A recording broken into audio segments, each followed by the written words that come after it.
All right, Cam, thank you. Well, if you've been feeling like your eyes are really dry lately, you are not alone. 16 million Americans have dry eye disease, which is when tears don't produce enough lubrication for your eyes. And today we have SSM Health ophthalmologist Dr. Shahed Gogawala here to share some insight into how that can lead to damage to the eye's surface. Thank you so much for being here. Well, thank you for having me. I really appreciate it. Yeah. A dry eye syndrome can cause a lot of problems, including burning, redness, tearing, itching, grittiness, and filmy vision.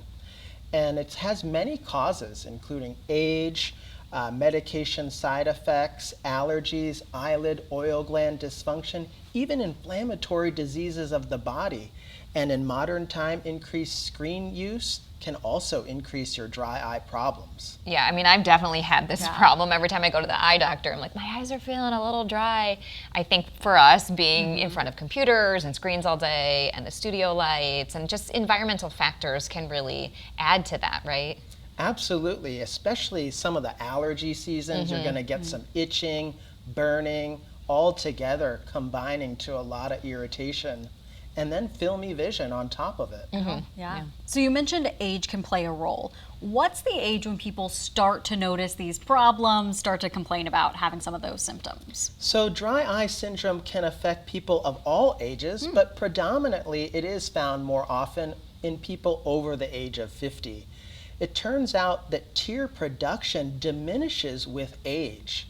But for younger folks, especially those who have had LASIK surgery, contact lenses, or even oral contraceptive pills can increase the risk of dry eye problems. And sometimes we have to use treatments to help people. So what kind of treatments are there for people who need this? So the starting treatment for dry eye syndrome is lubricating artificial teardrops that you can purchase over the counter, such as Refresh, Systane, TheraTears. Additionally, I always tell patients to try some warm compresses. It's easy and it is effective for a lot of folks. So for more dry eye problems that aren't solved by those things, we have people come in and we prescribe anti-inflammatory drops, as well as sometimes we can put plugs in the tear duct to increase tear volume, just like a plug for a bathtub.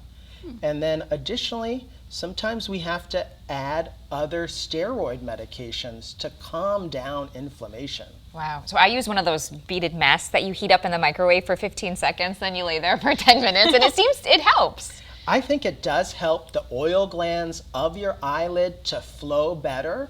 That oil layer actually covers the tears so that it doesn't evaporate as much, because those are the two main issues of dry eye.